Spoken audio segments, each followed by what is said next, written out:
script, No Country for Old Men. I just read the book. I said, well, aren't you going to direct it? And they said, well, we might. I said, I'll never talk to you again if you don't direct it.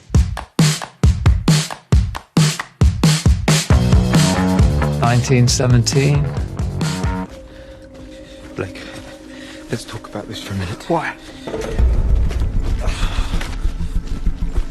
I don't think you should move the camera unless you've got a very important reason for doing so. I mean, 1917, it was really useful because you're telling a story in a very particular way, and it's a real-time story, and you're following basically one character. It worked. It immersed the audience within this story.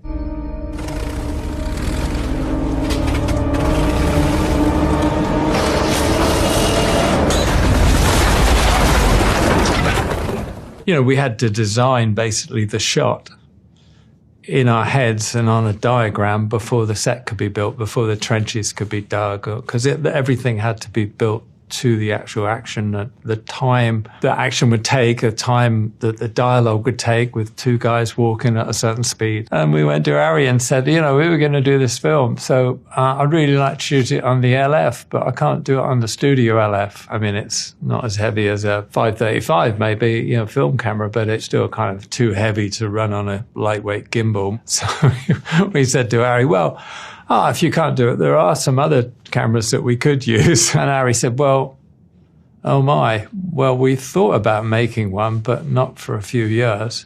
And I said, well, it's next year. They said, okay, we promise you we can get you 2 prototypes.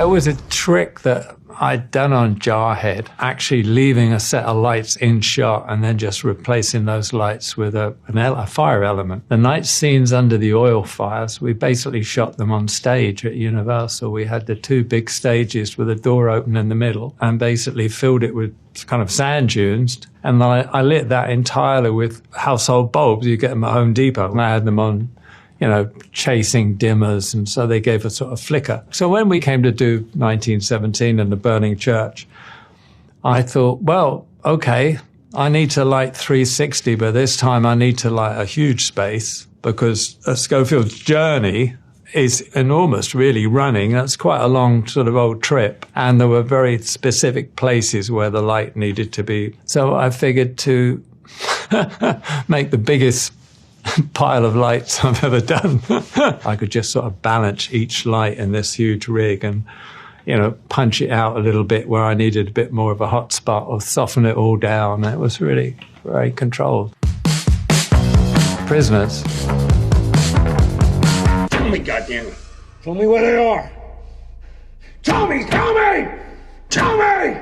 That was the first film I did with Denny, and I think some of it we storyboarded, but I know Denny and I spent quite a while talking through the script, talking about concepts and ideas and just the feel of the thing, which that sort of period I think is invaluable, and I love it. You know, Denny calls it the one time you can dream, because as soon as you get to the production, then reality hits and everything's compromised. I mean, whatever you think of anything you've ever done, you look at it and you know it's a compromise.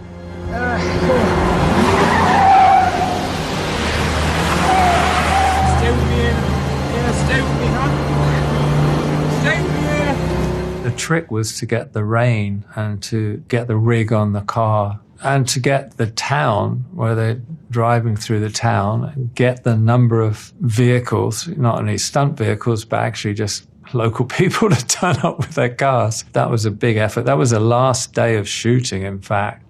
And it took to the end of the shoot for us, well, I say us, for Denny and I, really to get production to sign off on it, on that number of cars and control that street. Luckily, it was a small town street and it wasn't going to be very busy late at night. I couldn't light it. There's no way you could put lights in it. So I needed the street lights to work, you know, the shops to be lit, to leave the lights on in certain times. And, you know, so there's all those things you have to work out. We were both very glad at the end we actually managed to do it, because there was some doubt about it for a while.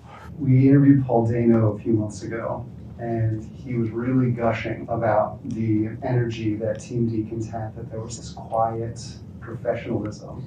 we work very much with the same core people, you know. My first assistant, Andy Harris, I mean, I worked with since doing Fargo on every movie. Like every movie. Mitch Lillian, the key grip, Billy O'Leary, the gaffer I've worked with many, many times since Sid and Nancy. They all know the kind of set I like, which is quiet. And I'm always behind the camera. They know that they have more responsibility because I am at the camera, so they have to be attentive to things that might change rather than having me go and try and find where they are to get something else done, you know. So it's a very, very tight group of people. It's nice to hear somebody like Paul Dano say that. I think one of the cinematographer's main responsibilities is to create a set that it's inviting. It's a safe place for an actor to do what they have to do. Because if you didn't have the performance, you wouldn't have anything in most films. You owe it to them, really, and I think that's really important. I mean, I'm kind of a nervous person, especially on a movie set. But as nervous as I am, you've got to understand, and actors are as well, and they're the ones kind of putting themselves on the line on the screen, really. Shawshank Redemption. Because if you do trust her, there's no reason you can't keep that 35,000. What did you say? 35,000. 35,000. All of it. All of it? Every penny. You better start making sense. If you want to keep all that money, give it to your wife. I was at the American Society of Cinematographers Clubhouse one time, and there was some of my heroes there, this obviously was years ago, talking about this film and saying, yeah, it was really well shot, but, you know, it's much easier when you just use natural light. They didn't realize, but I mean, the whole cell block is a set that's built inside a warehouse. Yeah, we shot in a real prison, but only the exteriors, and the mess hall was a real prison, and some corridors. And to do that, I had to have every HMI that my gaffer Bill O'Leary could get hold of in the States, we had in Mansfield, lighting that location for daylight, because we were shooting a 12-hour day. You could maybe shoot 2 or 3 hours with natural light in some of those rooms, but you'd have to make sure it was a nice day. You don't want to over-dramatize it. I mean, the shot of Tim when he escapes and he's standing looking up the heavens with his arms out in the rain, I mean, that's as dramatic as it gets. Maybe that's a little too dramatic as well. But so there was a huge amount of lighting in it, and I thought it was kind of flattering when they said they didn't feel there was any lighting involved. Sicario.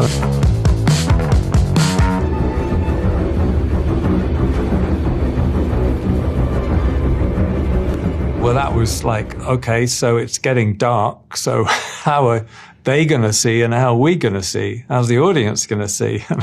When I read the script, I said to Denny, well, it's all very well, but if you want the audience to see anything, that's going to be a cheat. And then he said, well, what if everything is seen through their assisted vision? And I said, okay, well, I've done night vision enough. I did it in a film called Courage Under Fire, quite a lot of it. But the problem is then, how do you differentiate between the characters' points of view? And he said, yeah, it'll be all right. We need 2 different systems. My wife and I, James and I, we kind of were doing research on this and found this company called FLIR, who were doing kind of high-end infrared imagery. And they lent us a camera that we could experiment with. So you get a very different image like that from, you know, what is basically a heat sensor, as opposed to something that is an image intensifier that is actually just taking the starlight or whatever and just pulling the hell out of it. One shot we shot during the test, which was following somebody as they were going down the steps into the tunnel. A prop guy heated up the soles of their shoes, so they're really hot. So at the beginning of the shot, they're walking, and it's like really, you see these footprints really bright. And by the time they get to the bottom of the stairs, it's faded away. I thought it was a really interesting trick. There's a shot in the film like that, but it's never held long enough that you see the footprints disappear.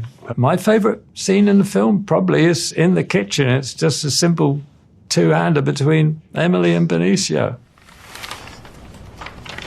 I need you to sign this piece of paper. It basically says that everything we did was done by the book. Originally, that was like a few pages of dialogue. Benicio said, do we really need this? They had a long, long rehearsal time. stripping it down to the bare essentials. And I thought that was just fantastic. I really enjoyed that. At the end of all this, all the rest of the stuff that's gone on, you get to that point and it's like, okay, but I thought it was really good. Big Lebowski.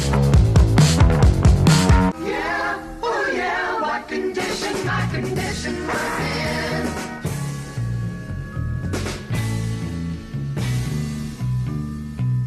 Yeah, it was very much Joel and Ethan, you know, their idea. I mean, we talked it through. I mean, we talk about little things about how you do the stars in the backing, you know, which I did it all with like 3M front projection material and cut it up, stuff like that. You know, I remember when the wardrobe was designed and they got these big kind of bowling kind of hat things around them. And it was really awkward, but actually was kind of interesting the way they worked and everything, you know. And then you find a way of tracking down the bowling alley. And one time we used this little remote car with a camera rigged on it. But another time, Bruce Hammy, my dolly grip, said, I'll get a 30-foot pipe, we'll put the camera at the end of it, and I'll just push it down so the shot going under the legs of the girls down there. It's just the camera on a little soft pad, and my dolly grip's got this long metal pipe, and he's just pushing it down the middle. I mean, it's really low tech, but it's kind of fun. We commit your final mortal remains to the bosom of the Pacific Ocean, which you love so well. Good night, sweet prince.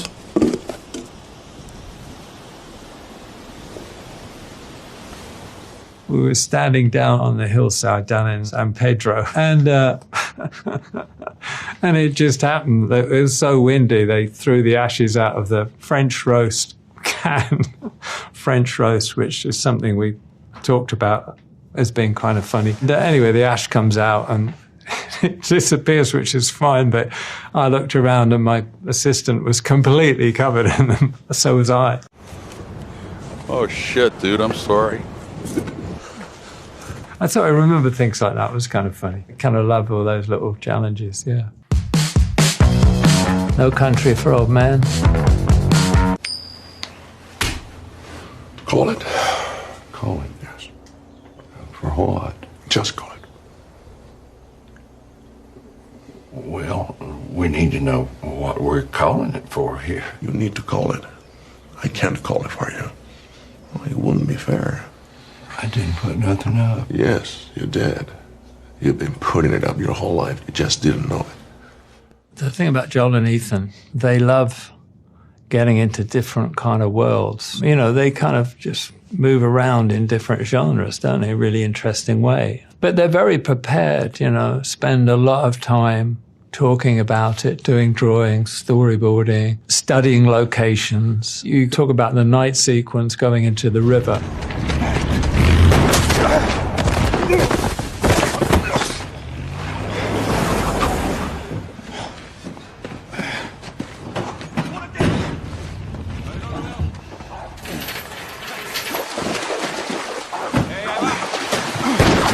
They were very, very specific locations, and the whole sequence is split up. The trucks are where the drug bust goes wrong is one location, and then running to the river is about a couple of miles away from that. So it was, you know, like any film, it's a sort of jigsaw is how you sort of schedule things. But it was really important for this because it wasn't a huge amount of money. It wasn't a hugely big budget film. One of the things that early on that Joel and Ethan said, when we're shooting this, just be aware we're not going to have any music on it. They knew right at the start, well before we started shooting, the only sound would be natural sounds. So that impacts like, okay, when do you have dust going through, or where do you have kind of grass so you can feel a wind and have the wind noise, and like the peanut wrapper in the gas station, you know, the packet just going. Again, everything's storyboarded in advance, even though sometimes we would change things fairly dramatically on set.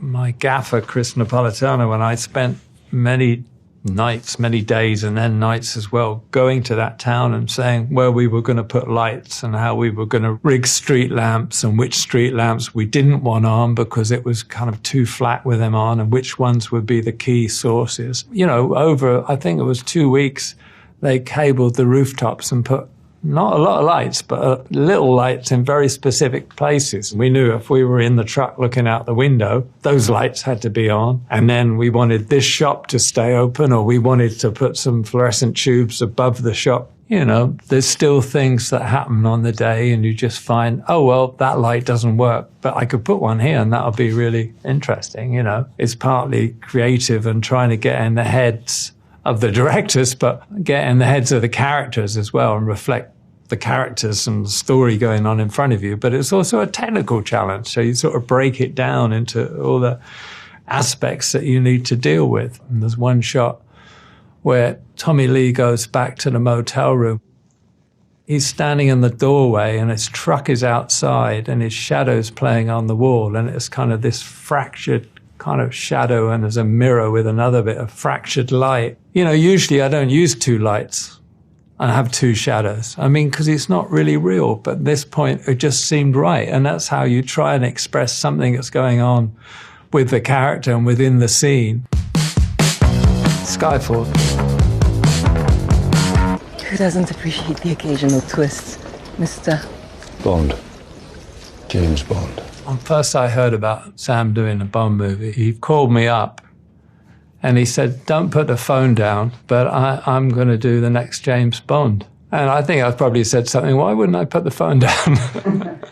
He said, we're just going to approach it. It's just a film. It's nothing to, you know, look at it just as a film like we've done already, Jarhead or Revolutionary Road. And it's a film. It's about a character. It's about an aging spy who's, the world's passing him by. You know, can he still compete? And it's about those sort of things. We weren't making a Bond movie. That's the way I saw it.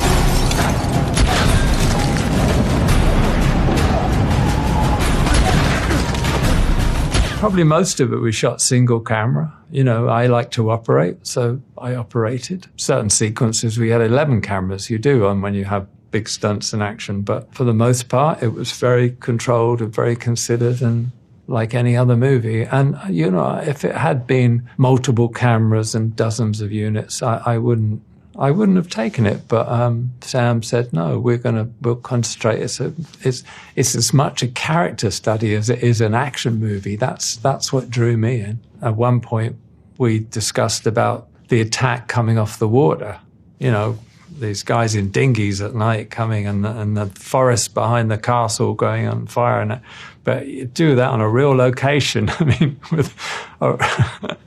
you know, the frozen lake is CG in the background. And when the building's on fire, we shot some of it on this location with a brilliantly controlled burn of the set. And then we recreated that in a similar way as doing the church in 1917. We recreated that on stage with a big light bank, which was replaced with elements that we'd shot of the house burning on location. The ice was fake ice. The break in the ice was helped with CG, but we shot underwater shots on a tank. But again, you kind of, you know what the wish list is, and you sort of break it down into what shots you can do in, and, you know, as much as possible, you do it in camera, you know. Fargo.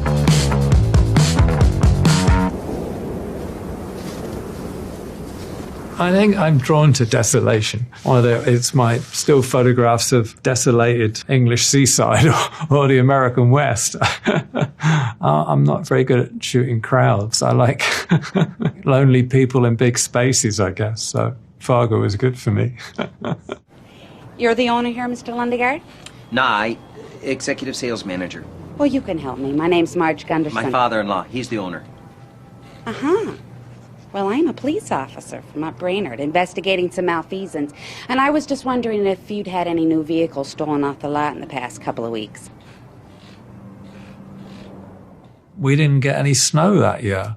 That was a real frustration. One day we would shoot part of the scene in one location. During the day, the snow would melt, and then we would have to go like another 20 miles north to get another place that could match and shoot there, and we were It was funny. Some of the parking lot shots, it's totally created snow, so the effects team would work all night snowing the airport parking lot and the one outside the main office building. Can you even name all the movies that you worked on with the Coen brothers?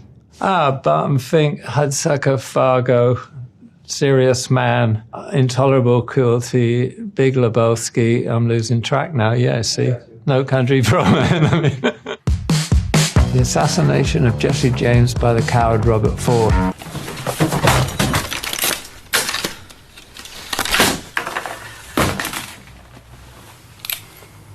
Open that safe. You know, I'm very lucky doing a Western like that. It's more like a tone poem in a way. It's a kind of memory. I don't know. If you read the book, wonderful book, the film's based on it. It's wonderful. It's pure poetry.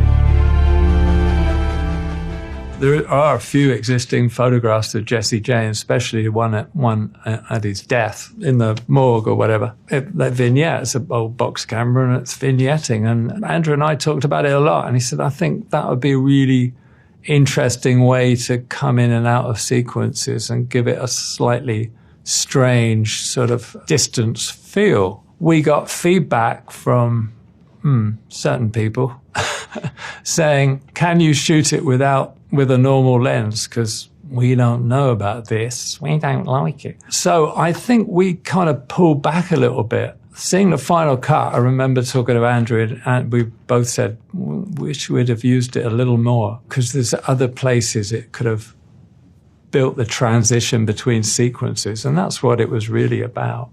I wanted to ask, what was in that original 4-hour cut that was unjustly trimmed down? Well, unjustly. I'm a director. I mean, unjustly. No, I would love to. I did see the longer cut because I saw an edit. We shot a lot of what happened after the film ends. We shot what happens to Frank James, which is really interesting because he had a farm up in Maine or somewhere up there. He used to take tourists around his farm and charge them for looking at his farmhouse and stuff. It's like gangster tourism or whatever, you know what I mean? It's like, I thought that was really interesting. And just in the film, there was more things with Ford before he shot. His relationship with this woman in this town of Creed up in the Rockies, and this woman commits suicide, jumps off a bridge. I mean, it's all true. It's all what actually happened. And I'm a sucker for true stories that are so strange and tell you so much about that period and those characters and that life that they had. I think it's so good. I could have done with the other hour, you know.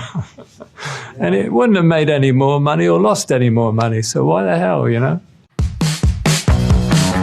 Empire of Light. The film, for me, when I first read the script, was very much about a small world, a character who's lonely, but she gets solace and comfort from the friends around her. And most of her friends and most of the people she sees every day are in the cinema, the people that she works with in the cinema, the people that support her, they know her problem and they support her. So for me, the film's about community. It's not about the wonders of movie making, all that rubbish. It's really about this one woman's world, and I felt much more of a film that needed to be quiet and sort of observational in a way, and the camera was just kind of observing and allowing the characters to be within the frame. So when do we, open up? 20 minutes. What's up there? Our public art allowed. Can I have a look? Oh, I'm not sure. Go on, please. The film required a upstairs abandoned ballroom in an abandoned part of the cinema, and that's what Dreamland provided. So we were lucky to find that, really. It was strange because the lobby at Dreamland is kind of very small and it's got a low ceiling and it's got no staircase or anything, and the script required something a little bit more.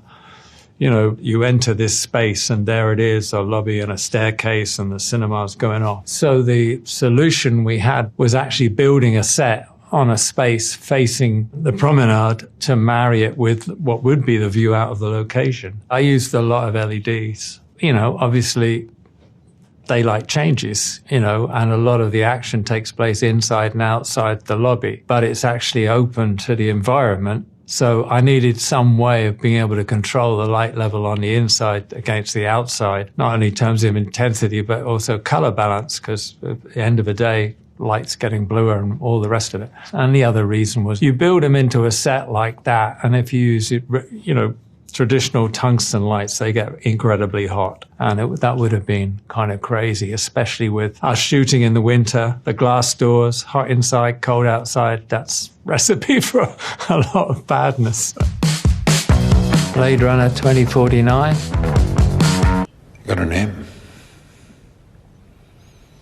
Officer KD6-3. That's not a name. That's a serial number. All right. Joe. What do you want, Joe? I love sci-fi. One of my favorite films is Tarkovsky's Solaris, but I like that kind of sci-fi. I like something that feels kind of real. I don't like science fantasy. But, the approach is different, the kind of color scheme of Blade Runner, the kind of world you're creating. And, if we hold this shot, it's again like Andrei Tarkovsky or Melville or whoever, or Bresson. If we hold this shot a bit longer, maybe it'll mean something else. Maybe the audience go, why are we holding this shot? What's going to happen? You build a tension through the use of the shot, the frame, and just little camera movements. Denny's a master of that. I mean, again, it's all started really with conversations we had in pre-production. And a lot of things just develop. They start as little things and then develop, and then you find how we're going to do it technically. The sequence of the holograms with the Elvis singing, and it's like a futuristic Las Vegas. Maybe it's not futurist. I haven't been to Vegas for a while. Maybe it's like that now. And the idea, it's all kind of gone wrong. So it's kind of this confusion of different people and different ideas. But you figure out how you're going to do it. One of the big things that's about that was actually, well, how are we going to shoot it? We want this big space, but we can't afford the set. So I said, well, just do it in black. And I said, we just put black drapes up around. Couldn't have been cheaper. So we figured out this whole, I figured out Okay, I did. Yeah, I figured out this whole rock and roll kind of lighting scheme. I did it with a company in Budapest who actually do rock and roll, and they had these lights, and we worked together and programmed it all in. So we had this whole sequence of lighting, different lighting that goes with the different characters that appear on stage, and Elvis had it on spot. So it's a technical challenge. I'd never done it before in such a complicated way. It was great. It was great fun doing it. Yeah.